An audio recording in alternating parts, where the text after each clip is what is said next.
باب قصة عمان والبحرين. قال حدثنا قتيبة بن سعيد قال حدثنا سفيان قال سمع ابن المنكدر جابر بن عبد الله رضي الله عنهما يقول قال لي رسول الله صلى الله عليه وسلم لو قد جاء مال البحرين لقد أعطيتك هكذا وهكذا وهكذا ثلاثا فلم يقدم مال البحرين حتى قبض رسول الله صلى الله عليه وسلم فلما قدم على أبي بكر أمر مناديا فنادى من كان له عند النبي صلى الله عليه وسلم دين أو عدة فليأتني. قال جابر فجئت أبا بكر فأخبرته أن النبي صلى الله عليه وسلم قال لو جاء مال البحرين أعطيتك هكذا وهكذا ثلاثا. قال فأعطاني. قال جابر فلقيت أبا بكر بعد ذلك فسألته فلم يعطني ثم أتيته الثانية فلم يعطني ثم أتيته الثالثة فلم يعطني فقلت له قد أتيتك فلم تعطني ثم أتيتك فلم تعطني ثم أتيتك فلم تعطني فإما أن تعطيني وإما أن تبخل عني. فقال قلت تبخل عني وأي داء أدواء من البخل؟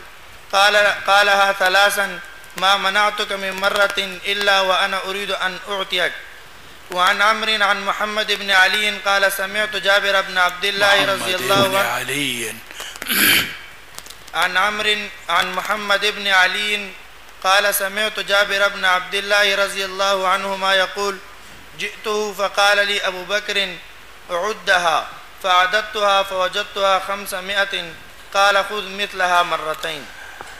بسم الله الرحمن الرحيم الحمد لله رب العالمين والعاقبة للمتقين والصلاة والسلام على سيدنا محمد. اشرح لي صدري ويسر لي أمري.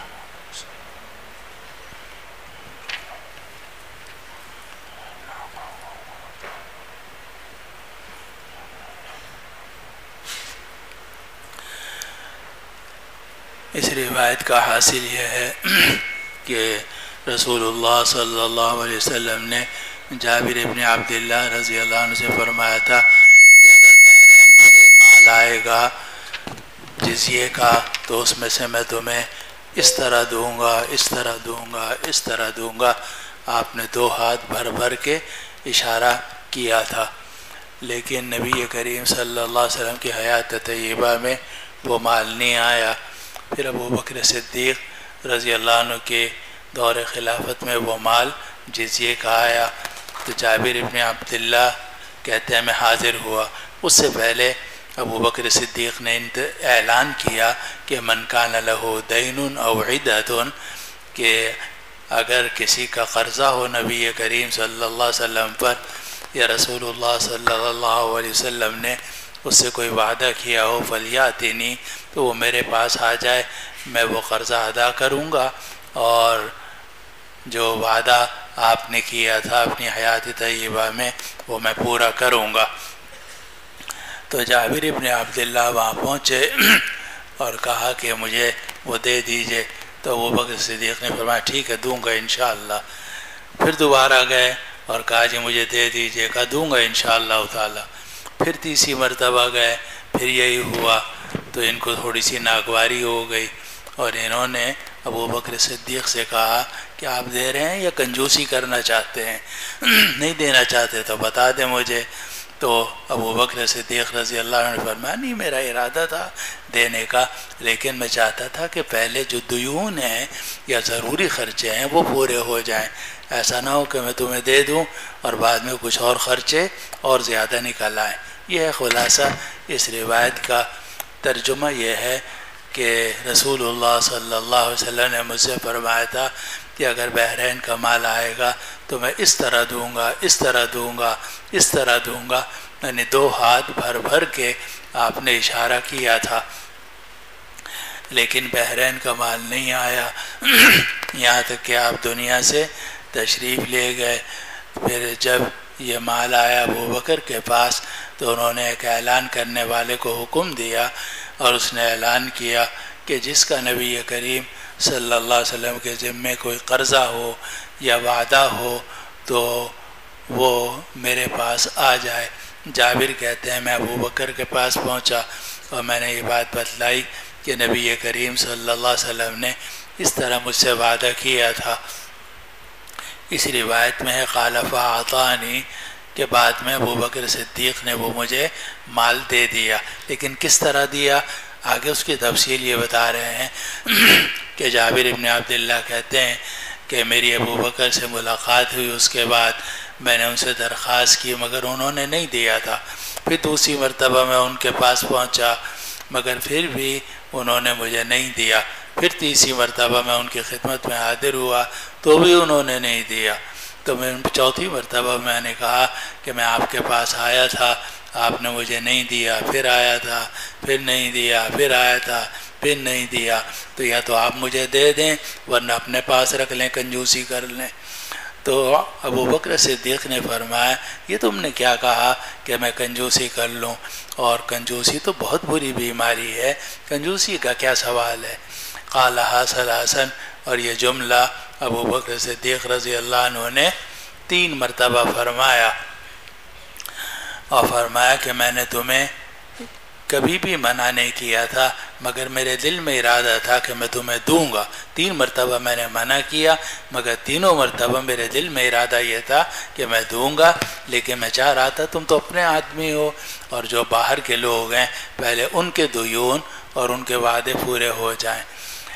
آگے عامر ابن دینار نے محمد باقر جو بیٹے ہیں علی زین العابدین کے، اور وہ کہتے ہیں کہ میں نے جابر ابن عبداللہ رضی اللہ عنہ کو سنا، وہ فرماتے تھے کہ میں جب ابو بکر صدیق کے پاس پہنچا تو ابو بکر صدیق نے سامنے دراہم تھے، کہا کہ دونوں مٹھیاں اٹھاؤ اور دیکھو اس میں کتنے آتے ہیں، تو میں نے خوب بھر کے اٹھائیں، تو پھر دیکھا فرمایا گنو ان کو، تو میں نے گنا تو جتنی وہ 2 مٹھیوں میں آئی تھیں اتنی 2 مرتبہ مزید دگنا کر کے 3 مرتبہ وہ ابو بکر صدیق نے مجھے دے دی۔ فعددتها فوجدتها 500 500 دینار یا 500 درہم تھے۔ قال خذ مثلها مرتين، تو ابو بکر صدیق نے فرمایا کہ اسی طرح تم 2 مرتبہ اور لے لو۔ چلو جی، باب قدوم اور الاشعرین آپ دیکھ رہے ہو کہ واہل صحابہ رضوان اللہ علیہ اجمعین بہت بے تکلفی سے باتیں کرتے تھے آپس میں، یعنی کچھ تکلفات اور بناؤ اور یہ جناب مصنوعی ڈرامے بازی یہ ان کے ہاں بالکل نہیں تھی۔ تمام آپ احادیث پڑھو گے آپ کو بے تکلف مسلمان نظر آئیں گے اور سچے انسان نظر آئیں گے۔ آپ تو بزرگ ہو نا، سارے انسان آپ میں سے بہت تھوڑے ہیں، لیکن یہ جتنے صحابہ تھے رضوان اللہ علیہ اجمعین یہ صحیح معنی میں سچے انسان اور سچے مسلمان تھے، اور یہ بزرگوں والے اسٹائل ان کو نہیں آتے تھے، صاف صاف باتیں کرتے تھے وہ۔ چلو جی، وقال ابو موسیٰ رضی اللہ عنہ عن النبی صلی اللہ علیہ وسلم ہم منی وانا منہم۔ اب یہ باب قائم کیا کہ سن 9 ہجری کے اندر قبیلہ اشر کے کچھ اور لوگ آئے، کچھ اور کی قید میں نے اس لیے لگا دی کہ اس سے پہلے ابو موسیٰ اشعری ان کے بھائی اور 56 کے قریب افراد تو پہلے ہی آ چکے تھے، لیکن اس کے علاوہ مزید اشعریین یہ سن 9 ہجری میں آئے، اور اہل یمن جو ہیں وہ بھی آئے، اور نبی کریم صلی اللہ علیہ وسلم کو اہل یمن سے بہت محبت تھی، اور آپ نے اہل یمن کے بارے میں فرمایا ہم منی وانا منہم، کہ یہ مجھ سے ہیں اور میں ان سے ہوں۔ اب یہ جو شیعہ ہے نا، یہ جہاں بھی منی کا لفظ آتا ہے نا، علی رضی اللہ عنہ کے بارے میں کئی مرتبہ فرمایا کہ علی منی وانا منہ، تو کہتے ہیں اسے جزیت ثابت ہوئی، جب جزیت ثابت ہوئی تو خلافت بلا فصل ثابت ہو گئی۔ اول تو جزیت کیسے ثابت ہوگی؟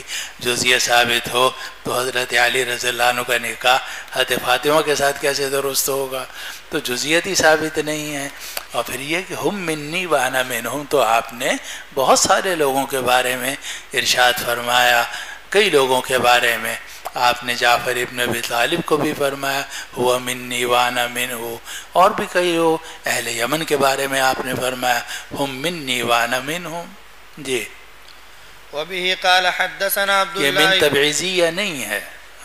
جی، وبه قال حدثنا عبد الله بن محمد وإسحاق بن نصر قال حدثنا يحيى بن آدم قال حدثنا ابن أبي زائدة عن أبي إسحاق عن الأسود بن يزيد عن أبي موسى رضي الله عنه قال قدمت أنا واخي من اليمن فمكثنا حينا ما نرى ابن مسعود وأمه إلا من أهل البيت من كثرة دخولهم ولزومهم له. ابو موسیٰ شریف فرماتے ہیں کہ میں اور میرے بھائی یمن سے آئے اور ہم کافی عرصہ ٹھہرے رہے اور ہم یہی سمجھتے تھے کہ عبداللہ ابن مسعود اور ان کی امی جو ہیں وہ رسول اللہ صلی اللہ علیہ وسلم کے گھر میں رہتے ہیں. اتنا ان کا آنا جانا تھا. عبداللہ ابن مسعود رضی اللہ عنہ تو ویسے ہی صاحب السواک، صاحب المطھرہ، صاحب النعلین، آپ کی مسواک، آپ کا وضو کا برتن اور آپ کا جناب جانماز اور آپ کے جوتے وہی اٹھایا کرتے تھے عبداللہ ابن مسعود. اور ان کی والدہ جو ہیں وہ گھر کے اندر خواتین کے پاس بہت آتی تھیں اور رہتی تھیں، ان کی مدد کیا کرتی تھیں. تو ابو موسیٰ شریف رضی اللہ عنہ فرماتے ہیں کہ ایک طویل زمانے تک ہم یہی سمجھتے رہے کہ عبداللہ ابن مسعود اور ان کی والدہ جو ہیں وہ بھی اہل بیت میں سے ہیں، حالانکہ وہ اہل بیت میں سے نہیں تھے. اور اسی لیے احناف کا جو مذہب ہے وہ زیادہ تر مبنی عبداللہ ابن مسعود اور علی ابن ابی طالب رضی اللہ عنہما کے فتاوی پر. جی. وبه قال حدثنا ابو نعيم قال حدثنا عبد السلام عن أيوب عن أبي قلابة عن زهد من قال لما قدم أبو موسى أكرم هذا الحي من جرم وإنا لجلوس عنده وهو يتغدى دجاجا وفي القوم رجل جالس فدعاه إلى الغداء فقال إني رأيته يأكل شيئا فقدرته قال هلم فإني رأيت النبي صلى الله عليه وسلم يأكله قال إني حلفت لا آكله قال هلم أخبرك عن يمينك إنا أتينا النبي صلى الله عليه وسلم نفر من الأشعريين فاستحملناه فأبى أن يحملنا فاستحملناه فحلف أن لا يحملنا ثم لم يلبث النبي صلى الله عليه وسلم أن أوتي بنهب إبل فأمر لنا بخمس زود فلما قبضناها قلنا تغفلنا النبي صلى الله عليه وسلم يمينه لا نفلح بعدها أبدا فأتيته فقلت يا رسول الله إنك حلفت ألا تحملنا وقد حملتنا قال أجل ولكن لا أحلف على يمين فأرى غيرها خيرا منها إلا أتيت الذي هو خير منها. زاہد مجرمی کہتے ہیں کہ جب ابو موسیٰ اشعری یمن آئے، کہتے ہیں کہ یہ حضرت عثمان غنی رضی اللہ عنہ کے خلافت کے دور کی بات ہے کہ ابو موسیٰ اشعری جو تھے وہ گورنر بن کر یمن آئے تو آپ نے جرم کے اس قبیلے کا بڑا اکرام کیا. اور یہ زاہد مجرمی جو تھے یہ بھی قبیلہ جرم سے تعلق رکھتے تھے. اور ایک مرتبہ ہم ابو موسیٰ اشعری کے پاس بیٹھے ہوئے تھے، وَهُوَ يَتَغَدَّى دَجَاجًا، اور وہ مرغی کھانا، صبح کے کھانے میں مرغی کھا رہے تھے، اور قوم کے اندر ایک آدمی بھی بیٹھا ہوا تھا. تو ابو موسیٰ اشعری نے اس آدمی کو کھانے کی طرف، غدا کہتے ہیں صبح کے کھانے کو، کہ اس کھانے کی طرف بلایا کہ آؤ بھائی تم بھی مرغی میں شریک ہو جاؤ. اب یہ کس کون تھا جو بیٹھا ہوا تھا؟ تو زاہد مجرمی نے یہاں اپنے آپ کو غائب سے ذکر کیا ہے کہ قوم میں ایک آدمی بیٹھا ہوا تھا، اس آدمی کو یہ کہا، حالانکہ وہ کوئی اور آدمی نہیں تھا، یہ خود تھے. تو یوں کہنا یوں چاہیے تھا کہ میں نے کہا اور مجھے دعوت دی، لیکن زاہد مجرمی رحمہ اللہ نے اپنے آپ کو غائب کے صیغے کے ساتھ ذکر کیا ہے. اور یہ روایت جگہ جگہ آئے گی، ہمارے بخاری میں بھی آگے آئے گی اور دوسری کتابوں میں بھی، وہاں آپ آرام سے دیکھ لیں گے یہ بات. تو ابو موسیٰ اشعری نے اس کو کھانے کی دعوت دی تو اس پر وہ آدمی کہنے لگا کہ میں نے اس مرغی کو دیکھا تھا کہ وہ کوئی گندگی کھا رہی تھی، یعنی نالی میں چونچ مار رہی تھی، ادھر ادھر چونچ مار رہی تھی. تو میں اس مرغی کو ناپسند کرتا ہوں، یعنی مرغی کھانا مجھے پسند نہیں ہے. قال ہلم، تو فرمایا کہ آ جاؤ تم کھانے میں شریک ہو جاؤ، کیونکہ میں نے نبی کریم صلی اللہ علیہ وسلم کو دیکھا ہے آپ مرغی کھاتے تھے. مرغی کھانا شرعاً جائز ہے، اور مرغی جو ادھر ادھر منہ مارتی ہے تو وہ کبھی کبھار منہ مارتی ہے، لیکن اس کی اکثر غذا جو ہے وہ اچھی ہی چیزیں ہوتی ہیں، دانہ دن کا ادھر ادھر جو کچھ پڑا ہوا ہوتا ہے وہ چنتی رہتی ہے، اور کبھی کبھار جو وہ مارتی بھی ہے تو اس سے بدبو اس کے گوشت میں یا پسینے میں پیدا نہیں ہوتی، اور اگر بالفرض گوشت میں یا پسینے میں بدبو پیدا بھی ہو جائے تو وہ جلالہ ہے، اور جلالہ کا حکم آپ پڑھ چکے ہیں کہ یا تو 1 دن 1 رات اسے بند رکھ کے صاف غذا دے دو، یا 3 دن 3 رات، یا 7 دن 7 رات اس کو اگر آپ غذا دے دو گے تو پھر اس کا کھانا جائز ہوگا۔ باقی جتنے بھی یہ جانور ہیں جو گندگی میں منہ مار دیتے ہیں مگر فی نفسی حلال ہیں تو ان کا کھانا حرام نہیں ہوتا، زیادہ سے زیادہ بو کی وجہ سے کراہت پیدا ہوتی ہے، حرمت پیدا نہیں ہوتی بلکہ کراہت پیدا ہوتی ہے، اور کراہت دور ہو جاتی ہے جب آپ اس جانور کو بند کر کے رکھ لیں اور صاف غذا اس کو کچھ دنوں کے لیے دے دیں تو کراہت ختم ہو جائے گی۔ اور یہ بھی معلوم ہوا کہ مرغی کھانا نبی کریم صلی اللہ علیہ وسلم سے ثابت ہے، اس لیے ہمارے نزدیک مرغی کھانا جائز ہے، آپ کے نزدیک سنت ہے، کیونکہ آپ کا ایک نیا مذہب یہ بن رہا ہے آج کل، میں دیکھتا رہتا ہوں نا، الحمدللہ میری آنکھیں بھی ہیں اور سنتا بھی رہتا ہوں، تو آج کل نیک لوگ جو ہے نا جگہ جگہ ایک مذہب بنا رہے ہیں، وہ یہ ہے کہ جو کام کبھی نبی کریم صلی اللہ علیہ وسلم نے کیا ہے وہ سنت ہے، چنانچہ اگر آپ نے مرغی کھائی ہے تو مرغی کھانا بھی سنت ہے، اور جناب فلاں اور لحم حبارہ کھایا ہے وہ بھی سنت ہے، اور فلاں چیز کھائی ہے تو وہ بھی سنت ہے، حالانکہ سنت جو ہے وہ تو ہے الطریقۃ المسلوکۃ فی الدین، وہ طریقہ جس کو دین کے اندر چلایا گیا ہو، لیکن کبھی آپ نے کوئی کام کر لیا 1 مرتبہ یا 2 مرتبہ، اس کو سنت نہیں کہا جاتا، نہ اس سے سنیت ثابت ہوتی ہے، سنیت کے لیے تو دوام، استمرار اور تعود، اس کا عادی ہونا، یہ سنیت پر پھر سنت کی 2 قسمیں ہیں، سنت عبادت اور سنن عادت، جیسا کہ آپ پڑھ چکے ہیں۔ تو بہرحال مرغی کا کھانا ہمارے نزدیک، فقہا کے نزدیک مباح ہے اور جائز ہے، کوئی کھانا چاہے کھا سکتا ہے۔ تو اس پر زاہدہ میں جرمی نے کہا کہ ٹھیک ہے، نبی کریم صلی اللہ علیہ وسلم نے کھایا ہے اور آپ نے بھی مجھے مسئلہ بتا دیا کہ میں مرغی کھا سکتا ہوں، لیکن میں تو قسم کھا چکا ہوں، میں نے تو اللہ کی قسم کھا لی تھی کہ میں مرغی نہیں کھاؤں گا۔ فرمایا ایسی غلط قسم جو کھائی جائے اس کو تو توڑنا چاہیے، ایک چیز اللہ تعالیٰ نے حلال کی ہے، آپ نے قسم کھا لی کہ جناب میں استعمال نہیں کروں گا اور اس کو اپنے اوپر حرام کر لیا، تو قرآن مجید میں لِمَ تُحَرِّمُ مَا أَحَلَّ اللَّهُ لَكَ، آپ کیوں حرام کرتے ہیں ان چیزوں کو جو اللہ نے آپ کے لیے حلال کی ہیں، اور قرآن مجید میں آتا ہے لَا تُحَرِّمُوا طَيِّبَاتِ مَا أَحَلَّ اللَّهُ لَكُمْ، مت حرام کرو ان پاکیزہ چیزوں کو جو اللہ نے تمہارے لیے حلال کی ہیں۔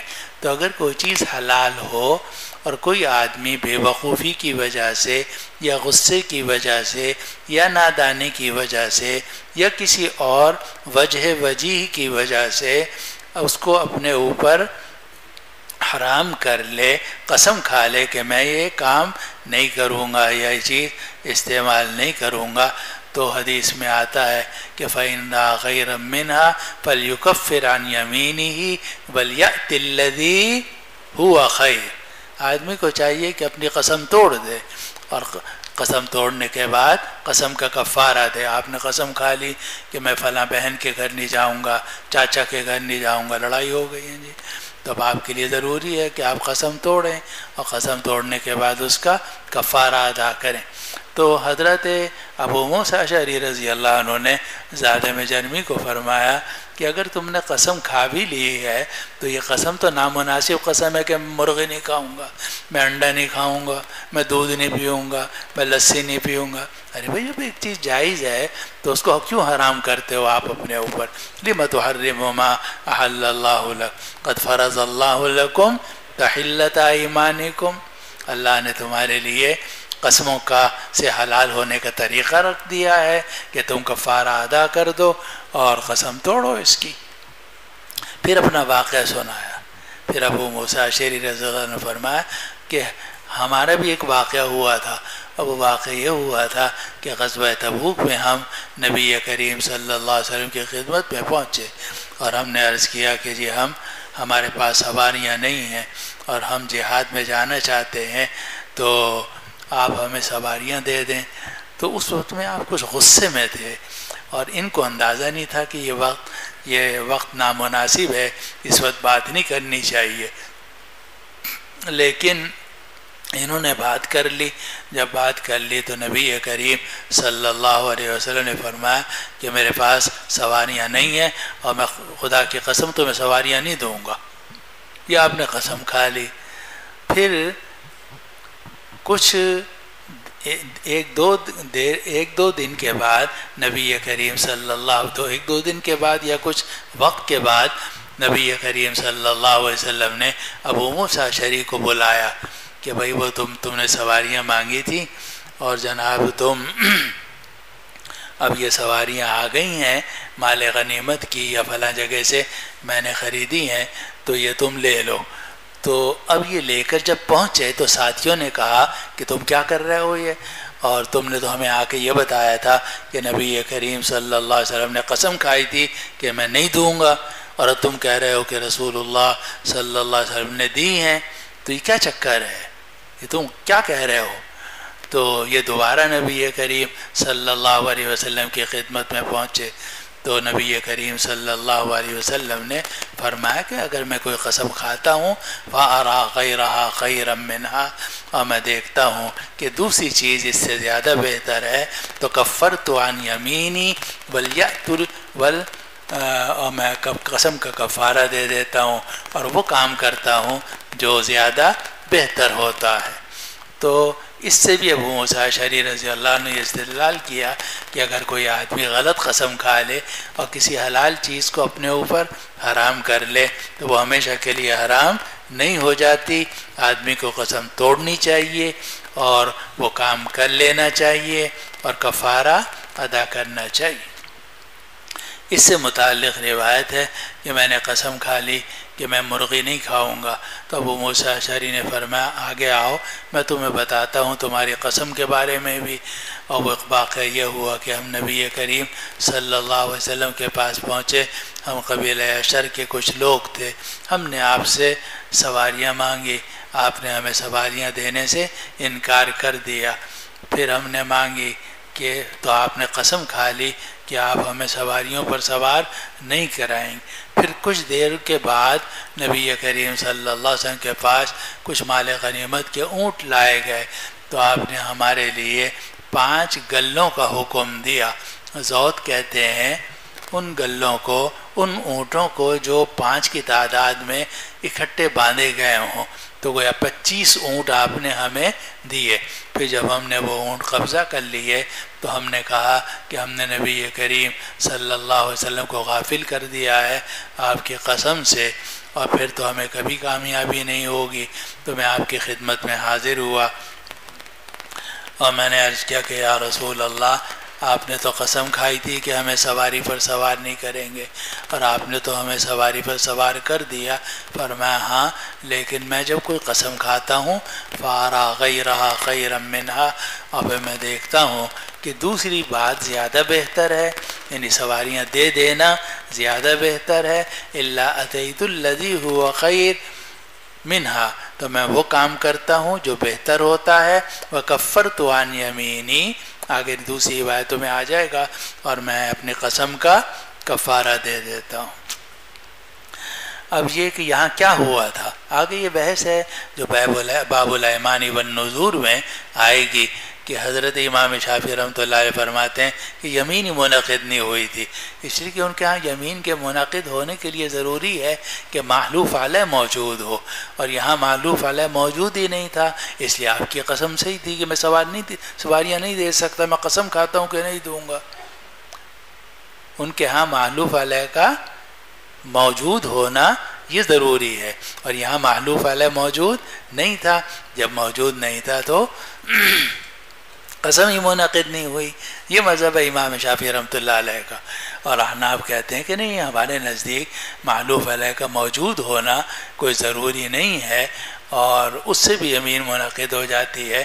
تو یمین منعقد ہو گئی تھی، مگر ہو سکتا ہے کہ آپ نے کفارہ دیا ہو، اور عدم ذکر عدم کو مستلزم نہیں ہے. اور تیسرا جواب حضرت گنگوہی قدس اللہ سرہ نے دیا. اور حضرت گنگوہی بہت بڑے آدمی ہیں، اور آدمی حیران ہوتا ہے ان کے تفقع پر. انہوں نے کہا کہ نہیں، یہ یمین فور تھی، اور یمین فور جو ہے اس وقت میں اگر پوری نہ کی جائے تو وہ یمین ختم ہو جاتی ہے. جیسا کہ آپ نے پڑھا ہوگا کہ کوئی آپ کی بیوی باہر جا رہی تھی، آپ نے کہا اگر تو جناب برقع اتار، اگر تو گئی تو جناب تجھے ایک طلاق بائیں. وہ سمجھ گئی کہ حالات خراب ہیں، اس نے جناب برقع اتار دیا، آرام سے آپ کے پاس بیٹھ گئی، آپ کو ٹھنڈا پانی پلایا، لسی پلائی. پھر اس کے بعد جب آپ خوش ہو گئے تو کہا اب میں چلی جاؤں. کہا چلی جاؤ. اب یہ قسم ٹوٹی یا نہیں ٹوٹی؟ تو یمین فور ہوگی تو یہ قسم نہیں ٹوٹے گی، کیونکہ وہ فور پر تھی. اس وقت میں فوراً وہ نہیں گئی، جب نہیں گئی تو یمین منحل ہو گئی. چلو جی، باقی بحث انشاءاللہ باب الایمان والنذور کے اندر آخر میں آئے گی. چلو جناب. وبه قال حدثنا عمرو بن علي قال حدثنا ابو عاصم قال حدثنا سفيان قال حدثنا ابو صخرة جامع بن شداد قال حدثنا صفوان بن محرز المازني قال حدثنا عمران بن حسين رضي الله عنهما قال جاءت بنو تميم إلى رسول الله صلى الله عليه وسلم فقال أبشروا يا بني تميم، فقالوا أما إذ بشرتنا فأعطنا، فتغير وجه رسول الله صلى الله عليه وسلم. فجاء ناس من أهل اليمن فقال النبي صلى الله عليه وسلم اقبلوا البشرى إذ لم يقبلها بنو تميم. قالوا قد قبلنا يا رسول الله. گزر چکی روایت. وبه قال حدثني عبد الله بن محمد الجعفي قال حدثنا وهب بن جرير قال حدثنا شعبة عن إسماعيل بن أبي خالد عن قيس بن أبي حازم عن أبي مسعود رضي الله عنه أن النبي صلى الله عليه وسلم قال الإيمان هاهنا، وأشار بيده إلى اليمن والجفاء وغلظ القلوب في الفدادين عند أصول في الفدادين عند أصول أذناب الإبل من حيث يطلع قرن الشيطان ربيعة ومزر. نبی کریم صلی اللہ علیہ وسلم نے یمن کی طرف اپنے دست مبارک سے اشارہ کیا اور فرمایا ایمان وہاں ہے، یعنی اہل یمن ایمان والے ہیں. بل جفاء وغلظ القلوب، اور سختی اور دلوں کی سختی. جفا کہتے ہیں، جفا یہ حیا کے خلاف ہے، یعنی فحاشی اور کیا کہنا چاہیے، بد اخلاقی یہ، اور دلوں کی سختی. فی الفدادین، یہ کاشتکاروں میں ہوتی ہے. عند اصول اذناب الابل، جو اونٹوں کی دموں کے جڑوں کے پاس رہتے ہیں. کسان جو ہے وہ گائے کے پیچھے ہاتھ رکھ کے چلتا ہے، بیل کے پیچھے ہاتھ رکھ کے چلتا ہے، اونٹ اور اونٹنی کے پیچھے اس کے دم پہ ہاتھ رکھ کے چلتا ہے. تو جو اونٹ کی دموں کی جڑ ہے وہیں رہتے ہیں زیادہ تر یہ لوگ. تو یہ جناب ان جانور آگے آگے، یہ اس کے پیچھے پیچھے. تو اس کی وجہ سے ان کے دلوں کے اندر بھی کچھ جانوروں والی باتیں پیدا ہو جاتی ہیں، سختی پیدا ہو جاتی ہے. تو جفا اور دلوں کی سختی ان کاشتکاروں میں ہوتی ہے جو اونٹوں کی دموں کے جڑوں کے پاس رہتے ہیں. اور یہ وہ جگہ ہے جہاں شیطان کے 2 سینگ طلوع ہوتے ہیں. شیطان کے 2 سینگ طلوع ہوتے ہیں یعنی مشرق. کیونکہ آپ نے پڑھا ہوگا روایتوں میں کہ جب سورج نکلتا ہے تو شیطان کھڑا ہو جاتا ہے اس کے سامنے، تاکہ کسی طریقے سے عبادت الشمس جو ہیں وہ میری عبادت کریں. تو وہ تطلع قرن الشیطان سے مشرق کی طرف اشارہ ہے. اور فرمایا یہ 2 قبیلے جو ہیں ربیع اور مضر ہیں. گویا آپ نے ربیع اور مضر کی مذمت بیان کی اور اہل یمن کی تعریف کی. جی وبه قال حدثنا محمد بن بشار قال حدثنا ابن أبي عدي عن شعبة عن سليمان عن ذكوان عن أبي هريرة رضي الله عنه عن النبي صلى الله عليه وسلم قال أتاكم أهل اليمن هم أرق أفئدة وألين قلوبا الإيمان يمان والحكمة يمانية والفخر والخيلاء في أصحاب الإبل والسكينة والوقار في أهل الغنم. وقال غندر عن شعبة عن سليمان سمعت ذكوان عن أبي هريرة رضي الله عنه عن النبي صلى الله عليه وسلم. آپ نے اہل یمن کی بہت تعریف فرمائی ہے، چنانچہ یہاں بھی اس روایت میں ہے کہ اہل یمن تمہارے پاس آئے ہیں، ہم ارق افئدتاً، ان کے دلوں کی جھلی باریک ہے، رقیق کہتے ہیں باریک کو، اور افئدہ فؤاد، اور فؤاد کہتے ہیں دل کی جھلی کو، اور فرمائے ان کے دل کی جھلی باریک ہے۔ دل کی جھلی باریک ہونا کنایہ اس بات سے نصیحت ان کے دلوں تک آسانی سے پہنچ جاتی ہے، اور بیچ میں جھلی ان کی موٹی نہیں ہے۔ اور وَأَلْيَنُ قُلُوبًا، اور ان کے دل نرم ہیں، اور فرمایا کہ الایمان یمان والحکمت یمانیہ، ایمان جو ہے وہ یمن والا ہے اور حکمت بھی یمن کے لوگوں میں ہے۔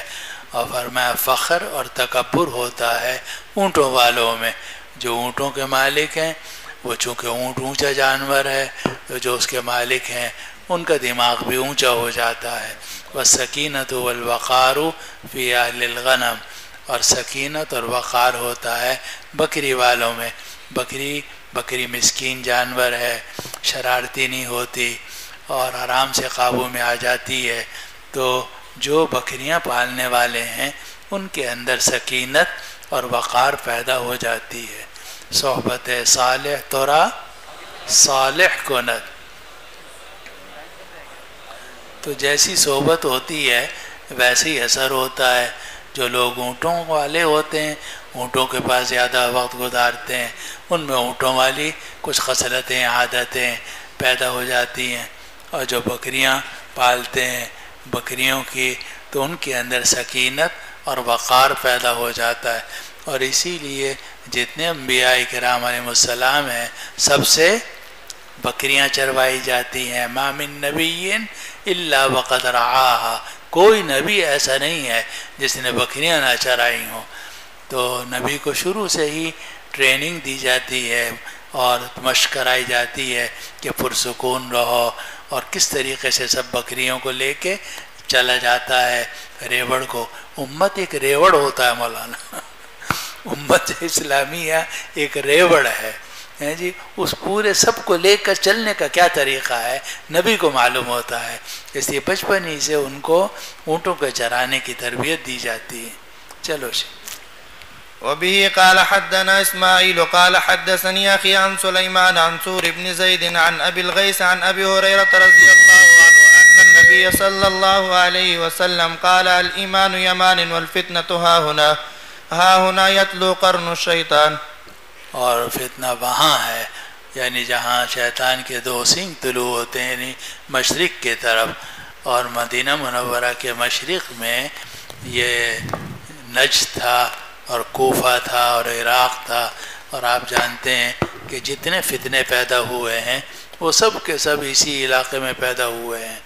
یمن سے فتنے بہت کم اٹھے ہیں، زیادہ تر جو فتنے اٹھے ہیں وہ نجد سے اور کوفے سے اور عراق کی طرف سے اٹھے ہیں، جو آپ کے مشرق کی طرف ہے، من حیث یطلع قرن الشیطان۔ چلو جی۔ وبه قال حدثنا ابو اليمان قال اخبرنا شعيب قال حدثنا ابو اپنا الزناد۔ تعارف تو کراؤ۔ نام احمد، تعلق راولپنڈی سے اور دارالعلوم میں درجہ اولی سے پڑھ رہا ہوں۔ چلو۔ وبه قال حدثنا ابو اليمان قال اخبرنا شعيب قال حدثنا ابو الزناد عن الأعرج عن ابي هريرة رضي الله تعالى عنه عن النبي صلى الله عليه وسلم قال اتاكم اهل اليمن يضعف قلوبا وارق افئدة الفقه يمان والحكمة يمانية۔ آپ نے فرمایا اہل یمن تمہارے پاس آئے ہیں، ان کے دل نرم ہیں اور ان کے دل کی جھلیاں باریک ہیں۔ فقہ یمن والوں کے پاس ہے، حکمت بھی یمن والوں کے پاس ہے۔ جی۔ وبه قال حدثنا عبدان عن أبي حمزة عن الأعمش عن إبراهيم عن علقمة قال كنا جلوسا مع ابن مسعود رضي الله تعالى عنه فجاء خباب رضي الله تعالى عنه فقال يا أبا عبد الرحمن أيستطيع هؤلاء الشباب أن يقرأوا كما تقرأ؟ قال أما إنك لو شئت أمرت بعضهم يقرأ عليك. قال أجل. قال اقرأ يا علقمة. فقال زيد بن حدير أخو زياد بن حدير أتأمر علقمة أن يقرأ وليس بيقرأنا؟ قال أما إنك إن شئت أخبرتك بما قال النبي صلى الله عليه وسلم في قومك وقومه. فقرأت 50 آية من سورة مريم. فقال عبد الله كيف ترى؟ قال قد أحسن. قال عبد الله ما أقرأ شيئا إلا وهو يقرأه. ثم التفت إلى خباب وعليه خاتم من ذهب فقال ألم يأن لهذا الخاتم أن يلقى؟ قال أما إنك لن تراه علي بعد اليوم فألقاه. رواه غندر عن شعبہ. ہم عبداللہ ابن مسعود رضی اللہ عنہ کے پاس بیٹھے ہوئے تھے کہ خباب ابن الارت رضی اللہ عنہ صحابی ہیں، وہ تشریف لائے تو ایک دوست دوسرے دوست سے، ایک عالم دوسرے عالم سے، ایک صحابی دوسرے صحابی سے ملاقات کے لیے آیا۔ خباب ابن الارت تشریف لائے تو انہوں نے آ کر عبداللہ ابن مسعود سے پوچھا کہ ابو عبد الرحمن، یہ کنیت ہے عبداللہ ابن مسعود کی، کہ کیا یہ جو نوجوان تمہارے سامنے بیٹھے ہوئے ہیں یہ قرآن مجید اسی طریقے سے پڑھ سکتے ہیں کما تقرؤ، جیسا آپ پڑھ سکتے ہیں؟ تو حضرت عبداللہ ابن مسعود نے فرمایا کہ بے شک اگر آپ چاہیں تو ان میں سے کچھ کو حکم دے دیں، وہ تو آپ کو قرآن مجید پڑھ کر سنائیں گے تو آپ کو اندازہ ہو جائے گا۔ قال اجل، تو خباب بن الارت نے فرمایا کہ ٹھیک ہے مجھے کچھ سنواؤ۔ قال اقرأ یا علقمہ، تو حضرت عبداللہ ابن مسعود نے علقمہ ابن قیس سے فرمایا اے علقمہ تم قرآن مجید پڑھو۔ یہ علقمہ ابن قیس جو تھے یہ یمن کے رہنے والے تھے، اور یمن کے لوگوں سے نبی کریم صلی اللہ علیہ وسلم بھی محبت کرتے تھے، عبداللہ ابن مسعود بھی محبت کرتے تھے، اور وہاں زید ابن حدیر بھی تھے، اور وہ مشرق سے اور یہ نجد سے تعلق رکھتے تھے۔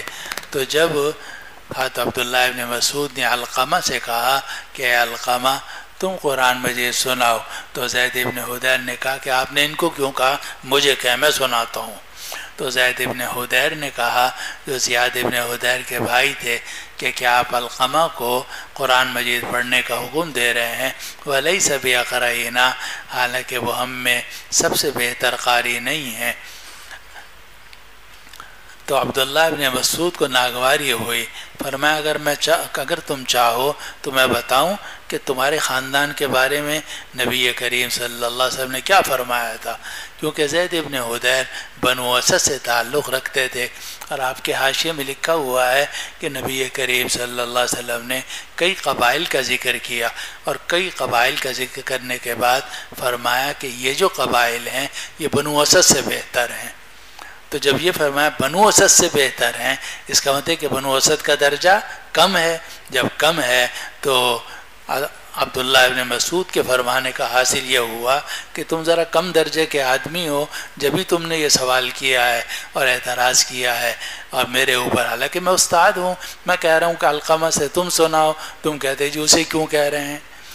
تو فرمایا اگر تم چاہو تو میں تمہیں بتاؤں کہ نبی کریم صلی اللہ علیہ وسلم نے آپ تمہاری قوم اور اس کی قوم کے بارے میں کیا فرمایا۔ علقمہ کہتے ہیں کہ پھر میں نے سورہ مریم کی 50 آیتیں پڑھ کر سنائیں۔ تو عبداللہ ابن مسعود نے خباب ابن الارت سے فرمایا کیف ترى، کیا رائے ہے آپ کی کہ میرے شاگرد کیسے ہیں، قرآن صحیح پڑھتے نہیں پڑھتے؟ قال قد احسن، تو خباب ابن الارت نے فرمایا کہ بہترین قرآن پڑھا ہے، بہت اچھا قرآن پڑھا ہے۔ عبداللہ ابن مسعود نے فرمایا ما اقرأ شیئا الا وهو یقرأہ، کہ میں نہیں پڑھتا کوئی چیز مگر یہ کہ یہ بھی وہ پڑھ سکتے ہیں، یعنی انہوں نے مجھ سے علم حاصل کیا ہے قرآن کا اور قراءات کا، تو یہ جو میں پڑھتا ہوں یہ پڑھ سکتے ہیں۔ اب اس کے بعد عبداللہ ابن مسعود نے حضرت خباب ابن الارت کو دیکھا۔ خباب ابن الارت رضی اللہ عنہ جب تشریف لائے تو انہوں نے سونے کی انگوٹھی پہنی ہوئی تھی، حالانکہ سونے کی انگوٹھی مردوں کے لیے جائز نہیں ہے، لیکن چونکہ مہمان تھے دیکھو حکمت کی بات. چونکہ مہمان تھے تو اس لیے عبداللہ ابن مسعود رضی اللہ عنہ نے ایک دم اعتراض نہیں کیا، تبلیغ نہیں کی، ایک دم امر بالمعروف نہی عن المنکر نہیں کیا، اور ان کو بٹھایا، اکرام کیا. اکرام کرنے کے بعد جب کافی دیر کے بعد یہ فرمایا کہ ثم التفت الی خباب، پھر عبداللہ ابن مسعود خباب ابن الارت کی طرف متوجہ ہوئے اور انہوں نے سونے کی انگوٹھی پہنی ہوئی تھی. فقال، تو عبداللہ ابن مسعود نے فرمایا کیا وقت نہیں آ گیا کہ یہ سونے کی انگوٹھی اتار دی جائے؟ جو کہ جملہ بھی کیسا فرمایا، الم یأن لہذا الخاتم، کیا اس انگوٹھی کے لیے وقت نہیں آیا؟ الم یأن للذین آمنوا ان تخشع قلوبهم لذکر اللہ، سورۃ الحدید. تو کیا وقت نہیں آ گیا کہ اب آپ یہ سونے کی انگوٹھی اتار دیں؟ تو قال اما انک لن تراہ علیہ بعد اليوم، تو اب خباب بن الارت نے فرمایا یہاں واقعی وقت آ گیا ہے اور آج کے دن کے بعد کبھی آپ مجھے سونے کی انگوٹھی پہنے ہوئے نہیں دیکھیں گے. گویا ان کو اس وقت تک مسئلہ مستحضر نہیں تھا، بے خیالی میں پہن لی تھی، لیکن بعد میں ان کو بھی یاد آ گیا کہ یہ عورتوں کے لیے پہننا تو جائز ہے مگر مردوں کے لیے پہننا جائز نہیں ہے. اس لیے فرمایا کہ آئندہ آپ مجھے پہنا ہوا نہیں دیکھیں گے. معلوم ہوا کہ تبلیغ کے لیے یا نہی عن المنکر کے لیے وقت کا اندازہ کرنا یہ ضروری ہے کہ کس وقت میں ہمیں بات کرنی چاہیے. بعض اوقات آدمی ایک بات کرتا ہے، غلط بات ہوتی ہے، لیکن فوراً ٹوکنا مناسب نہیں ہوتا، بعد میں کچھ عرصے کے بعد اس کو ٹوکنا چاہیے تو وہ زیادہ مفید ہوتا ہے. ایک مرتبہ نبی کریم صلی اللہ علیہ وسلم کے سامنے کسی نے کسی کی غیبت کی، آپ چپ رہے، کچھ نہیں بولے. آپ تشریف لے جا رہے تھے، وہ جو لوگ تھے وہ بھی ساتھ تھے، تو راستے میں کہاں گزرے؟ ایک گدھے کی لاش کے اوپر. تو آپ نے ان صاحب سے فرمایا کہ تم اترو اور اس گدھے کے گوشت کھاؤ. تو وہ جناب بڑے چھٹ پٹائے، عرض کیا کہ حضرت یہ کیسے ہو سکتا ہے؟ فرمایا تم نے ابھی مردہ بھائی کا گوشت کھایا ہے، کچھ دیر پہلے تم نے اپنے مردہ بھائی کا گوشت کھایا تھا. تو اس وقت میں آپ نے تبلیغ نہیں کی، تھوڑا سا انتظار کیا. پھر جب دیکھا کہ اب چوٹ لگانے کا وقت ہے پھر چوٹ لگائی. وہ کہتے ہیں لوہا جب تک گرم نہ ہو چوٹ نہیں لگانی چاہیے.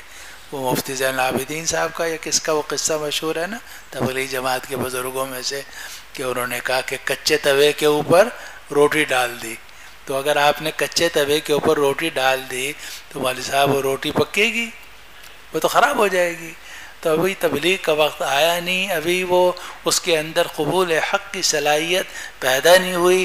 آپ نے جناب اس کے منہ پہ ایک جملہ مار دیا. وہ جملے آپ نے تو منہ اس کے منہ پہ مار دیا، لیکن بس بعض اوقات اس سے فائدہ نہیں ہوتا بلکہ نقصان ہو جاتا ہے. جیسے کچے توے کے اوپر آپ گرم روٹی ڈال دیں تو نقصان ہوگا. پہلے توا گرم ہونے دو اچھی طرح، جب خوب گرم ہو جائے پھر روٹی ڈالو تو پھر پکے گی روٹی.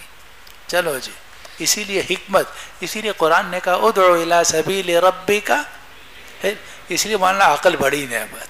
میں آپ سے اللہ کی قسم کھا کے کہتا ہوں عقل بڑی نعمت، اور بد عقلی بہت بری چیز ہے. اور آج کل ہم لوگوں میں عقل کم ہے اور جناب جذبہ زیادہ ہے. تو اس کا نتیجہ یہ ہے کہ بڑی بد عقلی کی اور بے عقلی کی حرکتیں ہم کرتے ہیں اور اس سے دین بدنام ہوتا ہے. اور کچے توے کے اوپر روٹی ڈال دیتے ہیں، بے وقت بات کہہ دیتے ہیں اور اس کا نتیجہ خراب نکلتا ہے. حالانکہ بات کہنے کا ایک طریقہ ہوتا ہے، ایک حکمت ہوتی ہے کہ کب کس وقت میں کتنی بات کہنی چاہیے. اس کو حکمت کہتے ہیں. ادعو الی سبیل ربک بالحکمہ. تو عبداللہ ابن مسعود رضی اللہ عنہ اپنے صحابی ساتھی کو شروع میں ہی ڈانٹ سکتے تھے، لیکن نہ ڈانٹا نہ سمجھایا، بلکہ انتظار کیا. جب طبیعتوں میں تحمل ہو گیا، بیٹھ گئے، اکرام ہو گیا، پھر اس کے بعد حکمت سے یہ جملہ کہا الم یأن لہذا الخاتم ان یلقى. چلو جی. باب قصة دوس والطفيل بن عمرو الدوسي رضي الله عنه. وبه قال حدثنا أبو نعيم قال حدثنا سفيان عن ابن ذكوان عن عبد الرحمن الأعرج عن أبي هريرة رضي الله تعالى عنه قال جاء الطفيل بن عمرو إلى النبي صلى الله عليه وسلم فقال إن دوسا قد هلكت عصت وابت فادعوا الله عليهم فقال اللهم اهد دوسا وأت بهم. اور گھروں میں اور دوسری جگہوں میں یہ واقعہ بھی پیش آتے ہیں. ہمارے دارالفتہ میں بہت سوال آتے رہتے ہیں کہ جی میں نے اس کو یہ بات دین کی بتائی، اس نے یہ کلمہ کفریہ کہہ دیا. اب بعض بڑے بدتمیز لوگ ہوتے ہیں اور وہ وقت تھا نہیں کہنے کا، آپ نے اسے تبلیغ کر دی، اس نے پلٹ کے ایسا جملہ کہہ دیا علامان الحفیظ کہ پہلے تو وہ فاسق تھا، اب وہ جملہ اتنا گندا تھا، اتنا ملعون جملہ تھا کہ وہ آدمی کیا بن گیا؟ کافر بن گیا. تو اس کی تو غلطی ہے ہی ہے کہ وہ جناب اس نے یہ کلمہ ملعونہ کہا ہے، کلمہ کفریہ کہا ہے. لیکن جس آدمی نے اسے کلمہ کفریہ کہنے پر آمادہ کیا ہے یا جناب اس کو اس جگہ تک پہنچایا ہے، وہ بھی کچھ ذمہ دار ہے یا نہیں مولوی صاحب؟ وہ بھی ذمہ دار ہے. اس نے اس کو کلمہ کفریہ کہنے پر آمادہ کیا. وہ وقت نہیں تھا. ایک آدمی جو ہے وہ غصے میں بھرا بیٹھا ہے اور جناب گالیاں دے رہا ہے، آپ نے اس کے سامنے کوئی ایسا جملہ کہہ دیا نعوذ باللہ کہ اس نے جناب اللہ کو، رسول کو، یا جناب دین کو اور شریعت کو یا مسائل شریعہ کو گالی دینی شروع کر دی. ارے بھئی آپ کو اس وقت میں تحمل سے کام لینا چاہیے تھا، بات ہی نہیں کرنی چاہیے تھی. یہ تو پاگل ہے، پاگلوں کے سامنے کوئی بات کرتے ہیں؟ پاگلوں سے بحث تھوڑی کی جاتی ہے. تو اب پاگل سے جب آپ بات کریں گے اور غلط موقع پر تبلیغ کریں گے یا غلط موقع پر اسے واعظ و نصیحت کریں گے تو کچھ بھی ہو سکتا ہے. وہ پلٹ کے وہ پتہ نہیں کیا اس کے منہ سے نکل جائے گا، آپ اس کا ذریعہ بن جاؤ گے. اسی کو قرآن مجید نے فرمایا کہ بتوں کو گالی مت دو. کیوں؟ کہ وہ پلٹ کے کس کو گالی دیں گے؟ اللہ کو گالی دیں گے. وَلَا تَسُبُّ الَّذِينَ يَدْعُونَ مِن دُونِ اللَّهِ فَيَسُبُّ اللَّهَ عَدْوًا بِغَيْرِ عِلْمٍ كَذَلِكَ زَيَّنَّا لِكُلِّ أُمَّةٍ عَمَلَهُمْ ثُمَّ إِلَىٰ رَبِّهِمْ مَرْجِعُهُمْ فَيُنَبِّئُهُم بِمَا كَانُوا يَعْمَلُونَ. اب بتوں کو گالی دینا بالکل جائز تھا، لیکن اس کے باوجود بعض اوقات اگر آپ بت کو گالی دیں گے، ہو سکتا ہے کہ سامنے والا پلٹ کے خدا نخواستہ نعوذ باللہ اللہ سبحانہ و تعالیٰ کی شان میں گستاخی کر دے، تو آپ ذریعہ بن گئے اللہ کو گالی دلوانے کا. ایک حدیث میں آتا ہے کہ نبی کریم صلی اللہ علیہ وسلم نے فرمایا کہ سب سے برا آدمی وہ ہے جو اپنے باپ کو گالی دے. لوگوں نے عرض کیا کہ یا رسول اللہ کوئی بھی اپنے باپ کو گالی نہیں دیتا. فرمایا ہاں دیتا ہے. کس طرح؟ فَيَسُبُّ أَبَاهُ فَيَسُبُّهُ أَبَاهُ. یہ اس کے باپ کو گالی دے گا، وہ پلٹ کے اس کے باپ کو گالی دے گا، تو یہ اپنے باپ کو گالی دلوانے کا ذریعہ بن گیا. اس لیے بہت سوچ سمجھ کے بات کرنی چاہیے. دین کی بات بھی بڑی حکمت اور موعظہ حسنہ اور طریقے سے کرنی چاہیے کہ جس میں سانپ بھی مر جائے اور لاٹھی بھی نہ ٹوٹے. ایسا نہ ہو کہ لاٹھی تو آپ توڑ دو اور سانپ بھی بچ جائے. تو ایسے تبلیغ کا اور ایسے مارنے کا کیا فائدہ ہوا؟ چلو جی. باب قصة دوس والطفيل بن عمرو الدوسي رضي الله عنه. جی. وبه قال حدثنا أبو نعيم قال حدثنا سفيان عن ابن ذكوان عن عبد الرحمن الأعرج عن أبي هريرة رضي الله تعالى عنه قال جاء الطفيل بن عمرو إلى النبي صلى الله عليه وسلم فقال إن دوسا قد هلكت عصت وأبت فادعوا الله عليهم فقال اللهم اهد دوسا وأت بهم. آسان ہے. چلو. وبه قال حدثني یعنی آپ نے قبیلہ دوس کے اوپر بد دعا کرنے سے انکار کر دیا اور آپ نے فرمایا کہ اللہ قبیلہ دوس کو ہدایت دے اور ان کو لے کر آ. کتاب الجہاد میں میں نے آپ کو شاید دکھایا تھا کہ دعا للمشرکین بھی جائز ہے اور دعا علی المشرکین بھی جائز ہے، اور دونوں چیزیں نبی کریم صلی اللہ علیہ وسلم سے ثابت ہیں. مثلا یہاں دعا للمشرکین ہے اور آپ نے مشرکین کو بد دعا دینے سے رک گئے، آپ نے انکار کر دیا بلکہ ان کے لیے دعا کی. لیکن قنوت نازلہ پڑھی جاتی ہے اللہم زلزلہم، اور وہ کیا دعائیں آپ کرتے ہیں اللہم للکفرۃ والمشرکین الذین یجحدون آیاتک تو یہ اس میں بد دعائیں ہوتی ہیں، تو اگر بد دعا ہو وہ بھی جائز ہے، اور وہ بھی ثابت ہے نبی کریم صلی اللہ علیہ وسلم سے، اور دعا بھی ثابت ہے۔ چلو جی۔ وبه قال حدثني محمد بن العلاء قال حدثنا أبو أسامة قال حدثنا إسماعيل عن قيس عن أبي هريرة رضي الله تعالى عنه قال لما قدمت على النبي صلى الله عليه وسلم قلت في الطريق يا ليلة من طولها وعنائها على أنها من دارة الكفر نجتي وأبقى غلام لي في الطريق فلما قدمت على النبي صلى الله عليه وسلم فبايعته فبين أنا عنده اطلع الغلام فقال للنبي صلى الله عليه وسلم يا أبا هريرة هذا غلامك فقال هو لوجه الله فأعتقته۔ ابو ہریرہ رضی اللہ عنہ جو سن 7 ہجری میں قبیلہ دوس سے آئے، وہ کہتے ہیں کہ میں نبی کریم صلی اللہ علیہ وسلم کی خدمت میں حاضر ہوا، بڑا لمبا سفر کر کے آیا تھا، تو میں نے راستے میں شعر پڑھا، یا لیلۃ من طولھا وعنائھا، ہائے یہ رات کتنی لمبی ہے، کتنی مشقت والی ہے، علی انہا من دارۃ الکفر نجتی، مگر یہ بات ہے کہ اس رات نے مجھے دار الکفر سے نجات دے دی ہے۔ تو یہ شعر میں نے راستے میں پڑھا، اور میرا ایک غلام تھا راستے میں، وہ مجھ سے بھاگ گیا۔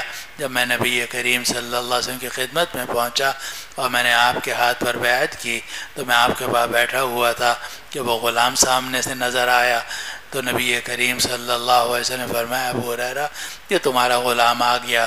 تو انہوں نے کہا هو لوجہ اللہ، کہ یا رسول اللہ میں نے اس کو اللہ کی رضا کے لیے آزاد کر دیا ہے، فاعتقتہ، میں نے اس کو آزاد کر دیا۔ چلو جی۔ باب قصة وفد طيء وحديث عدي بن حاتم رضي الله تعالى قبیلہ طی اور عدی ابن حاتم کی حدیث کے بارے میں، یعنی سن 9 ہجری میں وفد بنو طی بھی آیا تھا۔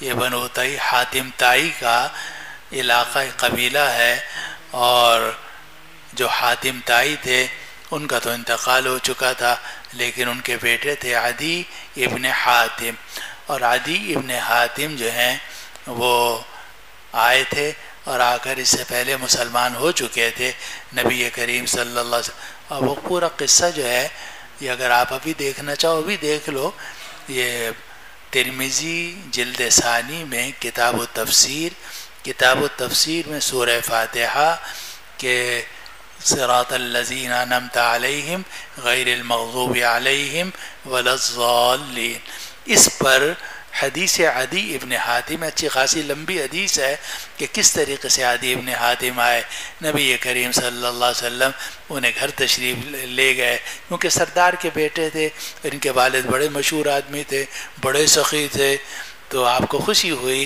کہ ایک بڑے باپ کا اور ایک سخی کا بیٹا آیا ہے، تو آپ ان کو اپنے گھر لے گئے اور جناب سامنے ان کو بٹھایا اور ان کو دین کی دعوت دی۔ پورا قصہ ہے، دیکھ لینا کتاب و تفسیر میں اور جلد ثانی کے اندر۔ تو یہ اس وقت میں، اچھا وہ جو حدیث ہے وہ لانا چاہتے تھے امام بخاری رحمۃ اللہ علیہ، مگر ان کے معیار پر نہیں اترتی تھی، اس لیے وہ نہیں لائے، تو ایک اور حدیث لے کر آئے۔ جی۔ وبه قال حدثنا موسى بن إسماعيل قال حدثنا أبو عوانة قال حدثنا عبد الملك عن عمرو بن حريث عن عدي بن حاتم رضي الله تعالى عنه قال أتينا عمر في وفد فجعل يدعو رجلا ويسميهم فقلت وما تعرفني يا أمير المؤمنين قال بلى أسلمت إذ كفروا وأقبلت إذ أدبروا ووفيت إذ غدروا وعرفت إذ أنكروا فقال عدي فلا أبالي إذن۔ اب نبی کریم صلی اللہ علیہ وسلم کے زمانے میں جو عدی ابن حاتم اور وفد طے آیا تھا، تو اس کی روایت تو امام بخاری رحمۃ اللہ علیہ کے معیار پر نہیں تھی، لیکن بعد میں ایک مرتبہ عمر فاروق رضی اللہ عنہ کے دور خلافت میں یہ دوبارہ آئے عدی ابن حاتم اپنے قبیلے کے لوگوں کے ساتھ، تو حضرت عمر فاروق رضی اللہ عنہ اتنے ذہین تھے اور حافظہ ایسا بڑا زبردست تھا کہ وہ پورے وفد کو پہچان گئے، اور ہر ایک کا نام ان کو معلوم تھا کہ اس آدمی کا نام کیا ہے، اس آدمی کا نام کیا ہے، تو ہر ایک کو پوچھ رہے تھے بھئی تیرا کیا حال ہے فلاں، تیرا فلاں، تیرا کیا حال ہے، اے فلاں تیرا کیا حال ہے۔ اب عدی بن حاتم ایک طرف تھے تو ان کو حیرانی ہوئی کہ میں سردار ہوں، مجھے پوچھ نہیں رہے اور جناب اوروں کو پوچھ رہے ہیں۔ تو اس سے متعلق روایت ہے کہ عدی بن حاتم کہتے ہیں کہ ہم عمر فاروق کے پاس پہنچے ایک وفد کے ساتھ، تو وہ ایک ایک آدمی کو بلا رہے تھے اور اس کا نام لے کر اس سے خطاب کر رہے تھے. تو میں نے عرض کیا اما تعرفونی یا امیر المومنین، امیر المومنین آپ مجھے نہیں پہچانتے؟ قال بلا، کہا کیوں نہیں پہچانتا؟ اسلمت اذ کفروا، تم تو وہ آدمی ہو کہ جب یہ سب لوگ کافر تھے تم مسلمان ہو گئے تھے. واقبلت اذ ادبروا، اور جب ان سب لوگوں نے پش پھیر لی تھی تم دین کی طرف متوجہ ہو گئے تھے. ووفیت اذ غدروا، اور جب سب لوگوں نے بدعہدی کی تم نے وفا کی. وعرفت اذ انکروا، اور جب لوگ منکر میں مبتلا ہو گئے تھے تم نے معروف کو تھامے رکھا. فقال عدی، تو علی نے فرمایا فلا ابالی اذن، پھر مجھے کوئی پرواہ نہیں ہے، اگر آپ مجھے پہچانتے ہیں تو بس پھر مجھے کوئی پرواہ نہیں ہے. واللہ سبحانہ.